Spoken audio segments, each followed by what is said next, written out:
In this lesson, we will learn turning computer on or off, desktop and recycle bin, navigating in Windows, Notepad or WordPad, locating saved files and folders, accessing CD-ROM or pen drive.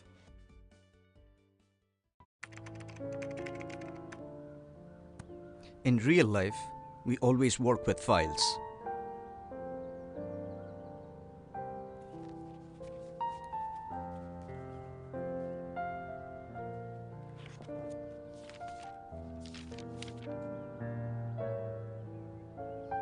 We open new files. We name the files by the type of work it holds. Then we work on it.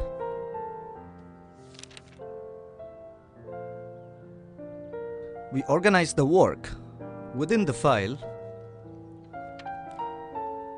and then close it. Then we save it on the shelf for future use.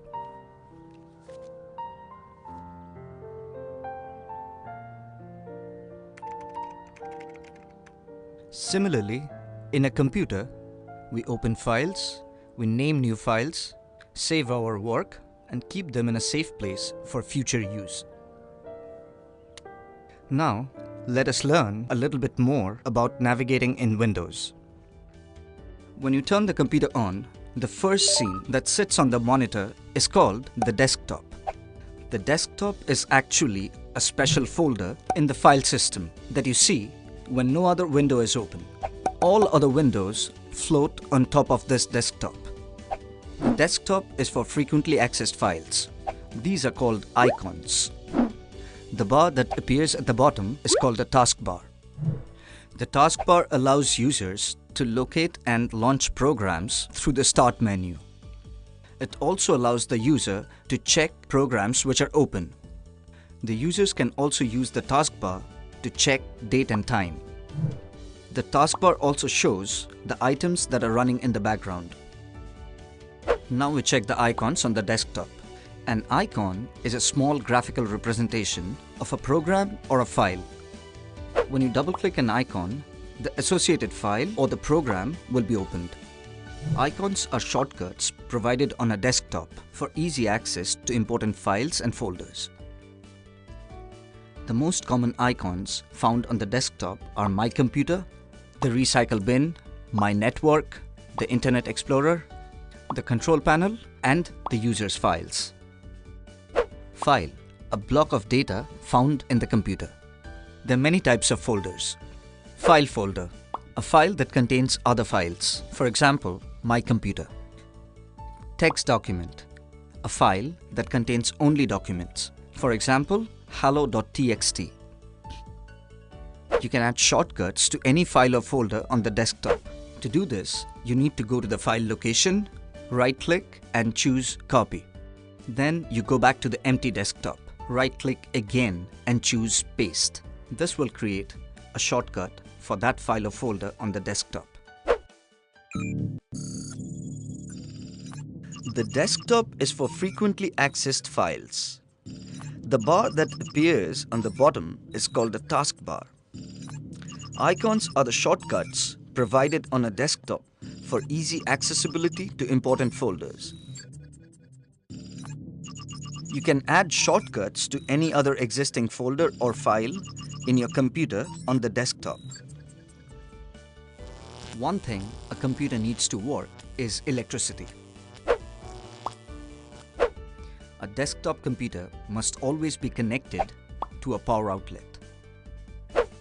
While a laptop might work on its own internal battery for a few hours. In this lesson, we'll cover the basics of how to turn on and off a desktop and a laptop. Power button. You need this button to turn on the CPU of a computer. A desktop computer has its power button in the front. By pressing and releasing it, you turn the computer on. You should hear a noise like a fan or a vacuum cleaner. And some lights should also appear on the front. You may also need to switch on the monitor to see what the computer is displaying. A similar power button can be found at the lower right-hand corner of the monitor. Power buttons on laptops can be found at the top of the keyboard. Laptops can be turned on even when they are not plugged in. But the battery has a limited life, usually a couple of hours.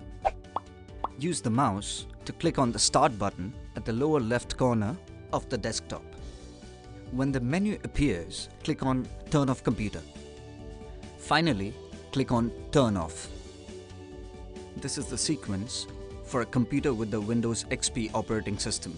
Might be slightly different if you have a different version of Windows, but the idea is the same. A desktop computer must always be connected to a power outlet, while a laptop may operate on its own internal battery for a few hours. A desktop computer has a power button on the front. Power buttons on laptops are usually found at the top of the keyboard. To switch off computer, click on the Start menu from the desktop. In this session, we will learn the basics for navigating through the windows. Windows is a popular operating system developed by Microsoft Systems to run personal computers. Once your computer has finished starting up, the first thing you see is a desktop. This is your main working space for your computer. From here, you can view files, open applications, access internet and many more. To open an application on your computer, first click on the Start menu found in the lower left-hand corner of your PC. Windows provides this list so that you can easily access your favorite software. Each user's list is unique and reflects the software installed on that computer. If the application you currently want is on that list, then double-click to open that particular software.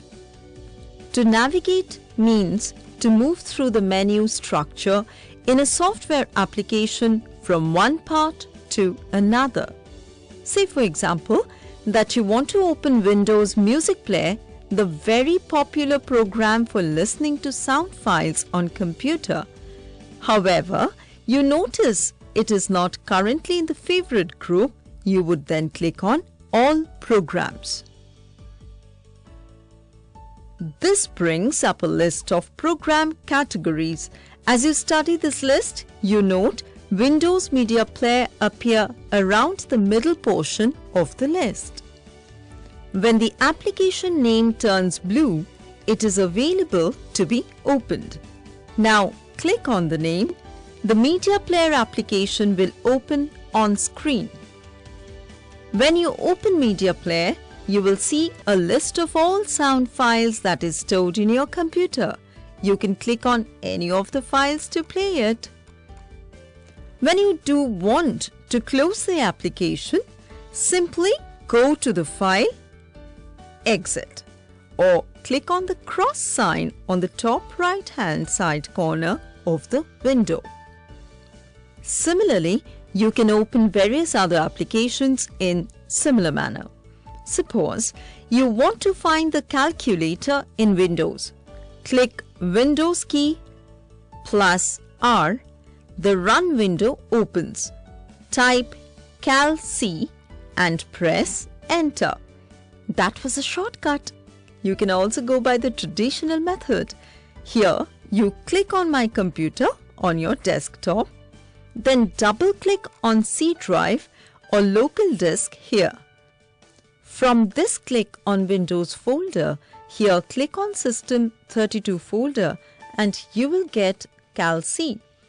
Click on this and your calculator opens for further work.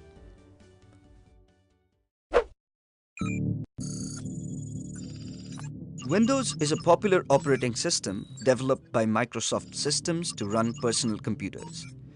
Once your computer has finished starting up, the first thing you see is a desktop. To open an application on your computer, first click on the Start menu found in the lower left-hand corner of your PC. Navigation means to move through the menu structure of any software. When the application name turns blue, it is available to be opened.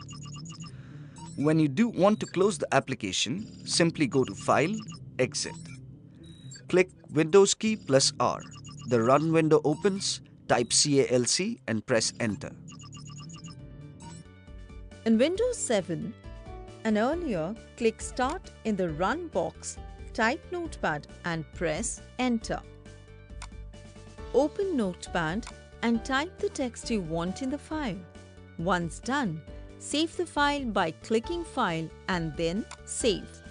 When saving the file, make sure the file is saved with a .text extension. In the top right corner of the window, you will see 3 buttons. From left to right, Minimize, Maximize, Exit. Minimize. Minimize takes the program off the screen but doesn't close it. Maximize. Maximize makes a program take up the entire screen. Exit. Exit button closes the program and removes the window. Notepad has a limited set of options. At the top of the window, you will see menu for File, Edit, Format, View and Help. File menu. The File menu contains the commands New, Open, Save, Save As, Page Setup and Print. These commands are used to open new document, open a list of files and folders, save a document. You click Save As to save the text file in any other name or extension. You can use the Edit menu to cut, copy and paste the text. Undo. This command helps to restore their previous settings with the Undo command. You can choose Undo from the Edit menu to return to the previous settings. Select All. This command selects the entire document and marks it in light blue color. Cut. After selecting a region of the document with the Selection tool, choose Cut to delete the selected portion. You can paste it in any other destination to another place in your computer or into another Notepad document. Copy. After selecting a region of the text with the Selection tool, choose Copy to place a duplicate of the selected portion anywhere in your computer, be it a mail, a web page, or into any other document. Paste. After having selected Copy or Cut, you have to choose Paste to paste over or replace the target document. Notepad is a generic text editor included with all versions of Microsoft Windows. Notepad allows you to create, open, and read plain text files. To open Notepad, type Notepad and in the search results, click on the Notepad option. When saving a Notepad file, make sure the file is saved with a .txt extension.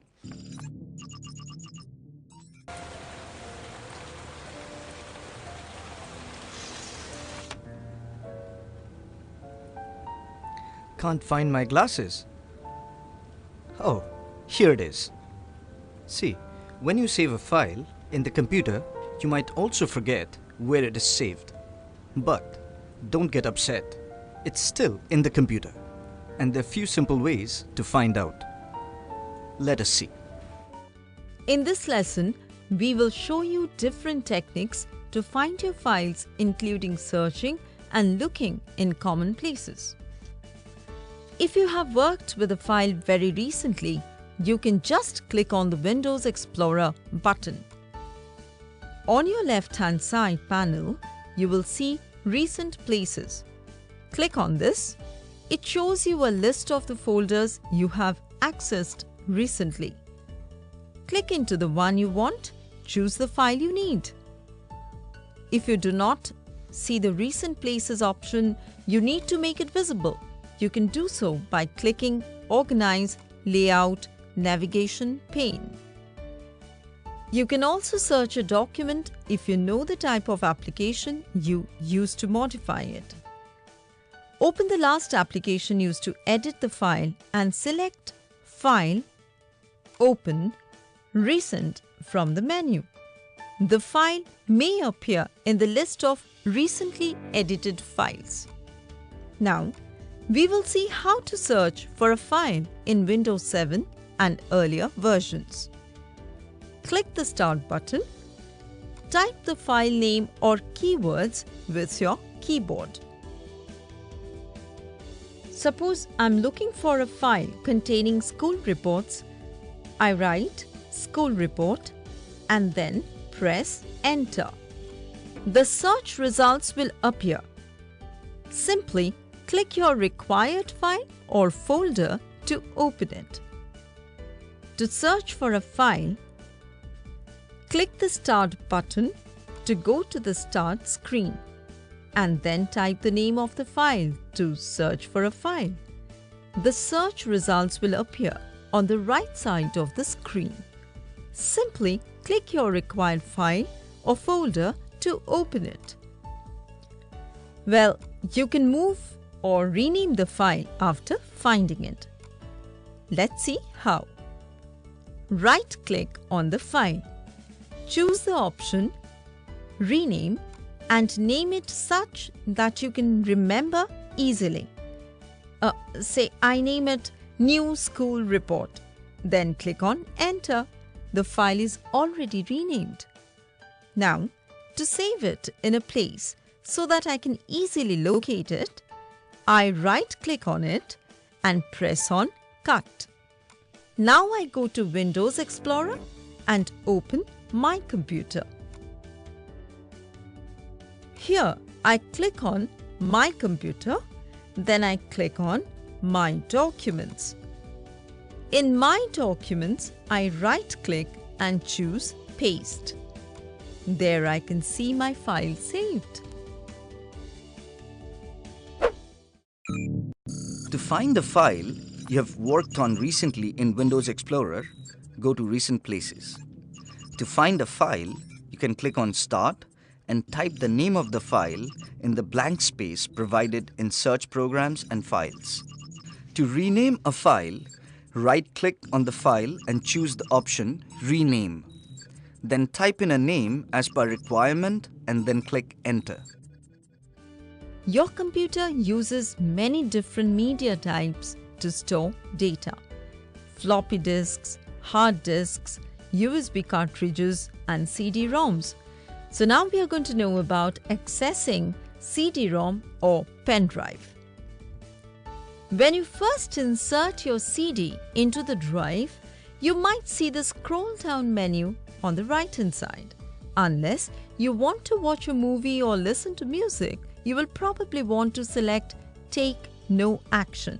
This returns you to the My Computer menu.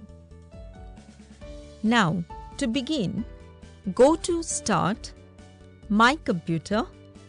Having inserted the CD into the drive, you will now see confirmation that it has been read, highlighted in blue on the right. You will also see under Details information about your CD. It will give you the CD's name. In this case, it is identified only by manufacturer's number and how much free space is available from the total CD capacity. Double-click on the CD icon to open it. Then, you return to My Computer. You will see a list of files and folders on the CD. Double-click on any of the folders to see the files inside. Then, double-click again to open any file you choose. You now know how to access any file on CD-ROM. So, let us learn how to access a pen drive. Pen drives provide an efficient method to transfer, store, and access files. To successfully access a pen drive, All that is needed is an available USB port on your computer. Now, let us see the process to access the pen drive. Step 1. Connect your pen drive to a USB port on your PC and allow Windows to recognize it. Click the Start menu and launch My Computer. Double-click the pen drive from the list of storage devices. The device in question is typically named Removable Storage. Alternatively, the company or brand label is used instead. Launch or modify files within the drive. When finished, right-click the pen drive label and select Eject to safely remove it from your computer. As we come to the end of this chapter, now let us go through a summary of what we learned in this chapter. A computer uses many different media types to store data: floppy disks, hard drives, USB cartridges, and CD-ROMs. CD-ROM and pen drives provide an efficient method to transfer, store, and access files. To successfully access a pen drive, all that is needed is an available USB port on your computer. To navigate in a pen drive, click Start, My Computer, Portable Devices. To navigate in a CD-ROM, click Start, My Computer, Devices with Removable Storage.